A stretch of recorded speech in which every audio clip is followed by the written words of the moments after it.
Jugez pas afin de n'être pas jugé, car c'est le jugement que vous portez qui servira pour vous juger. C'est la mesure avec laquelle vous mesurez qui servira pour vous mesurer. Et brusquement, le passage à la deuxième personne du singulier, qui semble une fois encore dénoter une parole textuelle de Jésus. Qu'as-tu à regarder la paille qui est dans l'œil de ton frère, et la poutre qui est dans le tien? Tu ne la remarques pas? Matthieu 7, 1, 3. Rappelons que quelque chose a précédé ce texte, qui est l'annonce du pardon de Dieu. Rien à voir donc avec un marché. Cela signifie Dieu vous a pardonné. Pardonnez aussi. Le pardon apparaît comme le plus grand des abandons. Un sommet de la conscience humaine. Il n'est pas de plus grand dépouillement que d'abandonner une rancœur, un désir de vengeance, une inimitié motivée. Il n'est pas non plus de plus grande libération. Rien n'empoisonne plus un cœur que la haine, sous quelque forme qu'elle se présente. Rien ne libère plus que le pardon. L'effort que celui-ci suppose est certainement l'un des plus grands, demandé à l'effort humain.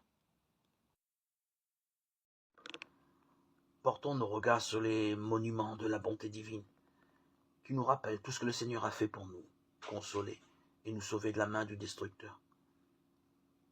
Gardons le souvenir précis de toutes les compassions de Dieu à notre égard, des larmes qu'il a essuyées, des douceurs qu'il a adoucies, des angoisses qu'il a fait disparaître, des sujets de crainte qui, sur son ordre, se sont évanouis, des besoins auxquels il a pourvus et des bénédictions qu'il a répandues sur nos têtes.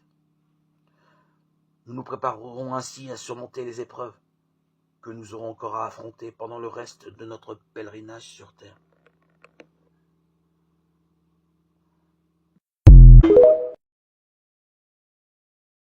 Voici en quels termes le Seigneur décrit sa mission terrestre. L'Esprit du Seigneur est sur moi, parce qu'il m'a oint pour annoncer une bonne nouvelle aux pauvres.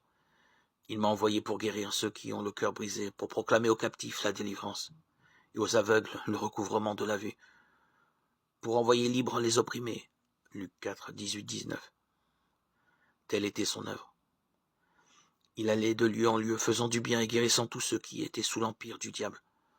On pouvait trouver des villages entiers où on ne se faisait plus entendre aucun gémissement arraché par la maladie.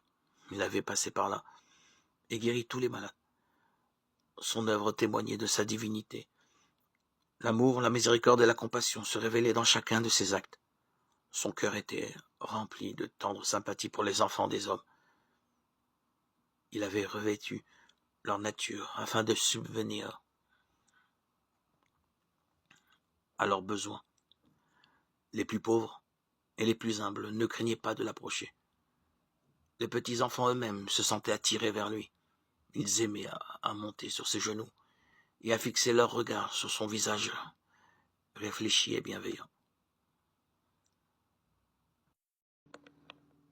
Les rachetés seront accueillis dans les demeures que Jésus est allé leur préparer.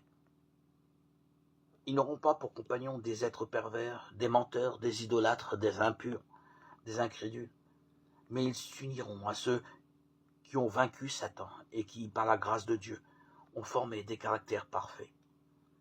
Toute tendance au péché, toute imperfection qui les afflige ici-bas aura été supprimée par le sang de Jésus-Christ. Et ils auront pour partage la magnificence de sa gloire, surpassant de beaucoup celle du soleil. En même temps, la beauté morale et la perfection de leur Sauveur brilleront par eux d'un éclat qui éclipsera cette splendeur extérieure. Ils seront sans tache devant le grand trône blanc. Ils participeront à la dignité et au privilège des anges.